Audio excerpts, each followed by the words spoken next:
elsker det. Lobby boy. Wow. Okay.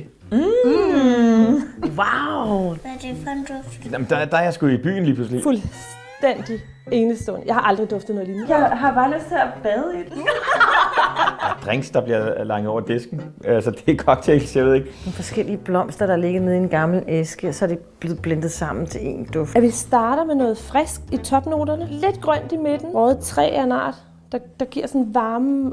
Den er frisk, men alligevel cool. Hotelbar er måske noget, der har respekt for sådan æstetikken. Og... Fløjl, frisk, grønt. Jeg går ud af døren og har det bare for fedt over mig selv i den her parfume. Jeg har det mere sådan der, nu skal jeg noget vildt. Det er da meget specielt. Jeg synes, det er fuldstændig enestående. Måske der er noget hemmelig forelskelse. Jeg tror, det kunne godt være den nye hjemme på hylden. Prøv lige at dufte sådan her.